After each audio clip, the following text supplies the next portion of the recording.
सा बजट आम बजट। जी हाँ, बहुत बहुत स्वागत एक बार फिर आपका।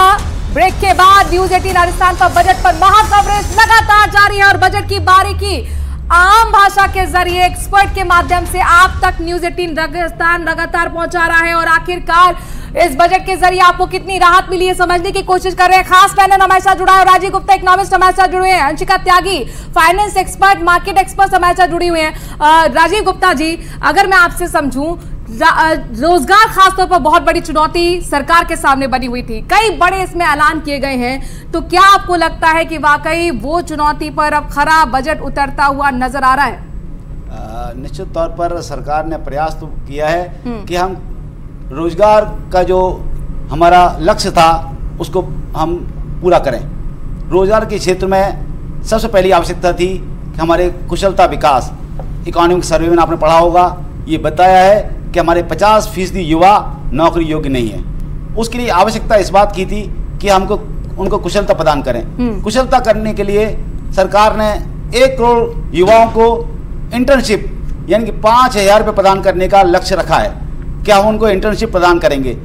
इसके साथ साथ आपने देखा होगा एक बहुत बड़ा तबका जो सर्विस सेक्टर में लगा हुआ है, जिसको हम कहते हैं गिग इकोनॉमी, यानी कि लोग घर बैठ करके ई कॉमर्स में लगे हुए हैं। ई कॉमर्स के जरिए लोगों को प्रमोट करने के लिए उन्होंने टीडीएस में जो कमी करी है 1% से 0.1% टीडीएस कर दिया गया है। इसका भी एकमात्र लक्ष्य है कि हम अपने युवाओं को स्टार्टअप्स के लिए प्रमोट करें। जी साथ साथ आपने देखा होगा हमारे जो जितने भी युवा हैं उनको प्रमोट करने के लिए सरकार ने ईपीएफ स्कीम के अंतर्गत उनको 15,000 रुपये पहले ही उनको किस्त 15,000 रुपये का उनको सरकार सहायता देगी, जो 3 किस्तों में मिलेगी।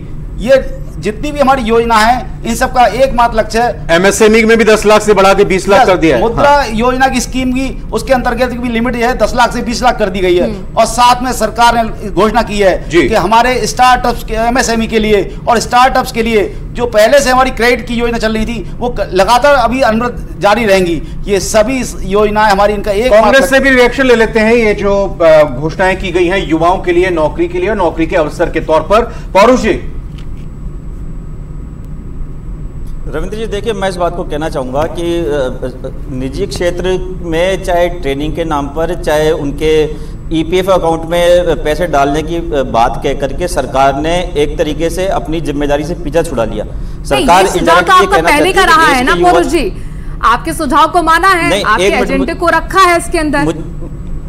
नहीं, मुझे मैम मेरी बात कह लेने दें। बिल्कुल निश्चित तौर पे जो सरकार के कुछ सुधारात्मक जो कदम है वो निश्चित तौर पे हमारे एजेंडे का कदम है, परंतु जो नहीं हुआ मैं उसके बारे में एक विपक्षी पार्टी के नाते कहना चाहता हूँ कि साथ ही साथ सरकारी क्षेत्र में भी रोजगार नहीं, मुझे अपनी बात पूरी कर लेने दीजिए, मेरे आपके सवाल के भी जवाब आएंगे उसमें। मैं आपसे इस बात को कहना चाह रहा हूँ कि देखिए सरकार यदि सरकारी क्षेत्र में रोजगार की घोषणा करती या फिर अपनी स्कीम से बताती, आपको ध्यान होगा कि हमारी सरकारों में जब बजट आया करते थे, जब हमारी सरकार के वित्त मंत्रियों द्वारा अनुमानित संख्या बताई जाती थी कि इस वर्ष में सरकारी क्षेत्र में इसी सेक्टर में लगभग इतने रोजगार जो है वो सृजित करने की संभावना है और निजी क्षेत्र में इतने रोजगार सृजित होंगे। ये हमारी बजट पहले वाले जो बजट आप देखेंगे उसमें आपको समावेश मिलेगा, परंतु इस बजट के अंदर सरकार के द्वारा सरकारी क्षेत्र में नौकरी की कोई बात नहीं कही और निजी क्षेत्र में सुधार की बात की। निजी क्षेत्र में जो सुधार की बात की निश्चित तौर पे हमारा एजेंडा भी था, हमारा घोषणा पत्र का भी था। और जो कौशल विकास की बात चल रही है, तो देखिए कौशल विकास तो हमारी यूपीए के सरकार के समय से हमारे सेंट्रल गवर्नमेंट के स्तर पे भी लागू था और स्टेट गवर्नमेंट के लेवल पे भी लागू था। अब देखिए हम एक बात करना चाहेंगे कि ओपीएस पे जो कर्मचारियों के लंबे समय से मांगती है सरकारी कर्मचारियों की ओपीएस पे, उस पर सरकार ने कुछ नहीं कहा। किसानों पे चुनिंदा सेक्टर पे एमएसपी बढ़ाने की बात की, परंतु एमएसपी का कानून बना करके देश के प्रत्येक किसान को एमएसपी का लाभ मिले उस बारे में सरकार ने कुछ नहीं कहा। आप चुनिंदा किसानों को किसी फसल पे कुछ बढ़ा करके एमएसपी देते हैं, फिर आप उसका ढिंढोरा या उसका एहसान आप पूरे देश के किसानों पर लादना चाहें, तो वो चीज मैं समझता हूं कि तर्कसंगत और न्याय संगत नहीं है। दूसरी बात देखिए मैं आपसे सबसे बड़ा आपका ध्यान आकृष्ट करना चाहूंगा कि अब तक की सरकारें, इस सरकार से पहले तक हमारे देश में 2 तरह के बजट पेश होते थे, एक आम बजट पेश होता था और एक रेलवे बजट पेश होता था। इस बजट के अंदर जो है वो रेलवे का कहीं नाम तक नहीं लिया गया। होना तो ये चीज था कि रेलवे का अलग से बजट आता है, पर चलिए कोई बात नहीं, उसके साथ मर्ज कर दिया। परंतु इस बजट का कम से कम 20% हिस्सा जो है वो रेलवे सुधार के लिए, रेलवे विकास के लिए, रेलवे के बजट के लिए समर्पित रहना चाहिए था। रेलवे हमारे देश की व्यापार जगत की और सामाजिक जगत की लाइफलाइन कही जाती है। क्या बदलाव के लिए तैयार नहीं रहते हैं गुप्ता जी? रेलवे के लिए वो कह रहे कि पहले बजट आता था तो बेहतर तरीके से हम समझ पाते थे, क्या आप भी इस बात से इत्तेफाक रखते हैं? देखिए जब अलग अलग कोई चीज़ होती है तो निश्चित तौर पर हमारे लिए पास इस बात का अवसर रहता है कि हम बहुत अच्छी तरीके से उनको करें। जब हम दो चीजें एक साथ कर देते हैं तो उतना राजीव जी, बहु जी का ये कहना है कि आज के आम बजट में वित्त मंत्री की बजट स्पीच में रेलवे को लेकर कहीं कोई उल्लेख नहीं किया गया। हाँ। हम ये नहीं कह रहे कि इस स्टेशन से लेकर इस स्टेशन तक ये ट्रेन का जो ठहराव है वो हो जाएगा या वो उसका फेरा बढ़ा दिया जाएगा। ये बिल्कुल माइक्रो लेवल पर चीज नहीं, बिल्कुल एक स्पेसिफिक बात भी नहीं की गई कि कितना खर्चा रेलवे सेक्टर में दिया जाएगा या फिर कितने नई ट्रेन्स बनेंगी, कितना हम रोजगार रेलवे के सेक्टर में देंगे। ये मुझे लग रहा है कि पौरुष जी की तरफ से पूछा गया। मेरा भी सवाल यही है। बिल्कुल ये बात, उनकी बात सही है कि इस बार के जो बजट में जो रेलवे को लिए भी हमारा जो स्थान होना चाहिए था उतना स्थान नहीं मिल पाया है। वो अपने आप में एक निश्चित तौर पर हम कही जा सकती है कि रेलवे को भी इसमें स्थान मिलना चाहिए था। लेकिन बीजेपी होती मुझे लगता है इस तरह से वो जवाब दे सकते थे कि बुलेट ट्रेन की तो हम बात कर ही रहे हैं, हम वंदे भारत एक्सप्रेस तो चला ही रहे हैं, तो ये तो हमने विस्तार किया है ना। जितनी भी हमारी घोषणा है ये पूर्व अंतरिम बजट में घोषणा की जा चुकी हैं, इसलिए उन्होंने उचित ही समझा कि हम उसके लिए कुछ इस समय स्थान दें, क्योंकि ये बजट जो होता है ये मात्र उसी अंतरिम बजट का ही एक सप्लीमेंट्री होता है। हाँ। जो चीज रह जाती है उनको यहाँ ले लिया जाता है, तो इसलिए कोई बहुत बड़ी आवश्यकता नहीं समझी गई इस समय। अच्छा, एक मनरेगा का भी कहीं कोई जिक्र नहीं, क्योंकि जब हम बजट से पहले चर्चा लगातार कर रहे थे गुप्ता जी कि मनरेगा में हो सकता है कि काम करने के दिन 100 से बढ़ाकर कुछ कर दिया जाए या जो उनको वेजेस मिलते हैं वो बढ़ा दिए जाए, लेकिन अभी इसमें मनरेगा का भी कोई उल्लेख नहीं है। हाँ, इस समय मैंने आपको बताया ना, ये जो बजट था इसमें मात्र विकसित भारत के 2047 के लिए 9 प्राथमिकता रखी गई, जिसमें पहला था डेफिसिट को 4.5 तक रखना।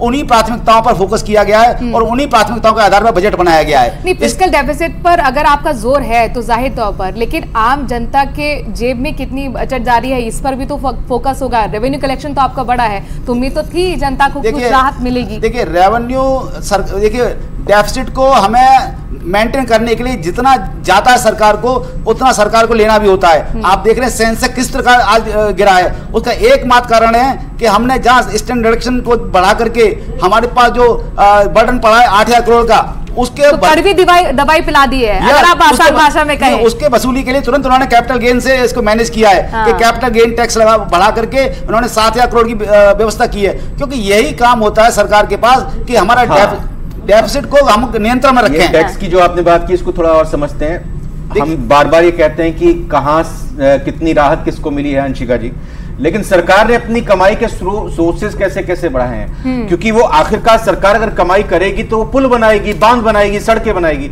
वो देश के ही काम आएंगे। तो मेन रेवेन्यू स्ट्रीम अगर मैं बात करती हूँ, गवर्नमेंट का मेन रेवेन्यू स्ट्रीम ही income tax, basically direct tax सबसे ज़्यादा रेवेन्यू जनरेट करता है गवर्नमेंट के लिए। तो गवर्नमेंट का हमेशा, इसलिए सब लोगों का फोकस मोस्टली इनकम टैक्स पे होता है।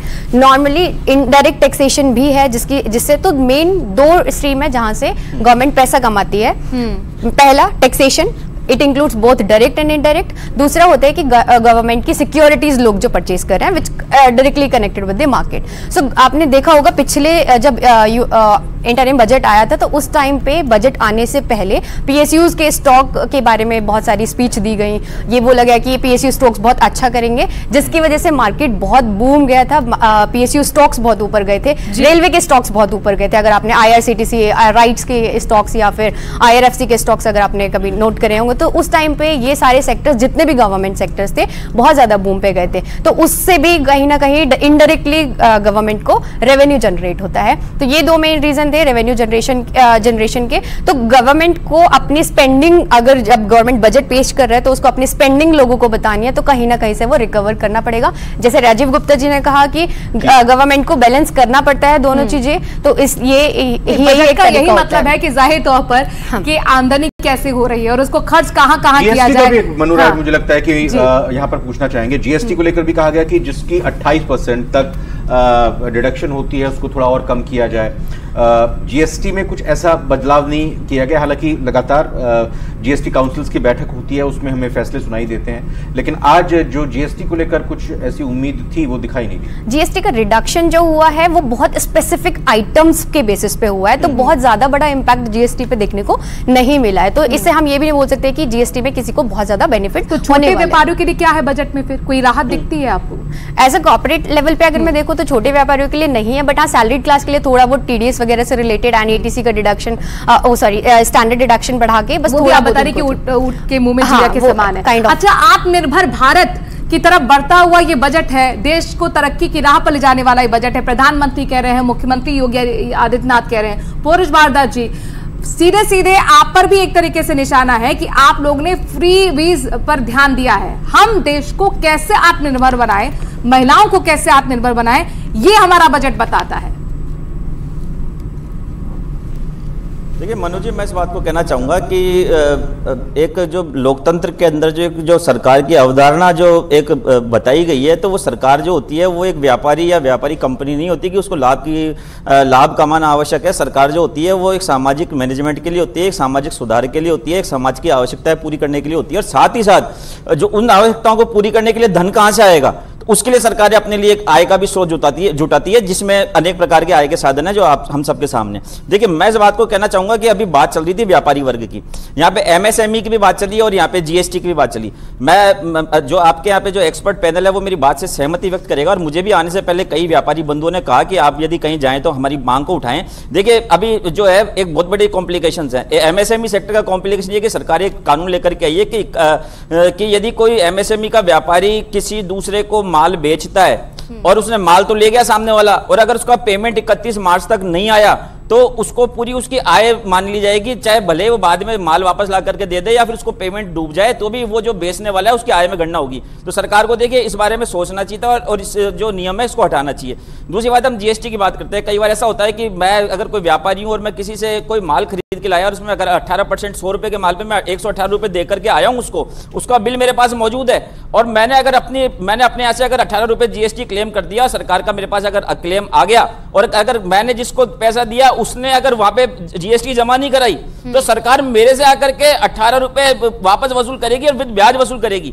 तो ये व्यापारियों की एक बहुत बड़ी मांग है। सरकार का इस पर मौन होना जो है वो दर्शाता है कि सरकार की नीतियां सिर्फ बड़े उद्योगपतियों के लिए होती है। आम व्यापारी जिस कॉम्प्लिकेशन से गुजर रहे हैं, सरकार का उसकी तरफ कहीं पर भी कोई ध्यान नहीं है। देखिए मैं आपसे बात को कहना चाहूंगा कि अभी जो इन्होंने बात सरकार ने आज के बजट में करी कि साहब एमएसएमई को ऋण की, तो उसमें साथ ही साथ सरकार ने एक प्रावधान और किया है कि ये जो भी लोग ऋण लेंगे, जो सेल्फ जो ऋण लेंगे, इसकी जो ऋण गारंटी शुल्क है, आपको ध्यान होगा कि अब से पहले जो भी लोन लिया जाता था उसकी सिर्फ वन टाइम जो है वो एक फीस लगती थी बैंकों के द्वारा या किसी के द्वारा।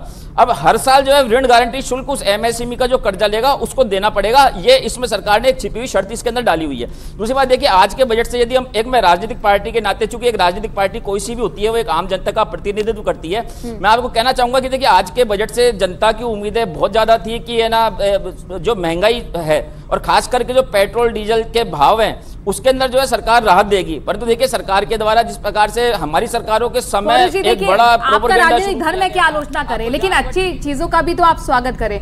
अब मैं आपसे कह रही हूं कि आपको लेकर सीधे यहाँ पर विपक्ष के लिए कहा गया है सरकार की तरफ से, आप फ्रीवीज कल्चर पे रहते, हमारा वो एजेंडा ही नहीं है। सरकार कह रही कि हम आत्मनिर्भर की तरफ दिशा में बढ़ाते हुए कदम है। अब देखिए राजस्थान में भी फैसला लिया है कि जो 300 यूनिट बिजली फ्री थी वो भी खत्म कर दी गई, स्मार्ट फोन जो आप फ्री में दे रहे थे वो भी खत्म कर दी। तो राज्य सरकार का और केंद्र सरकार का एक ही मकसद है, आत्मनिर्भरता। सोचना पड़ेगा ना, सरकारें उद्योगपतियों के लिए थोड़ा ना चलेगी। ठीक है बाबू जी, मैं लौटता हूं और अपने दोनों मेहमानों से कहता हूं कि आप भी बने रहिएगा। एक छोटे से ब्रेक का वक्त हुआ है, ब्रेक के बाद भी लगातार कवरेज जारी है, तुरंत लौट रहा है।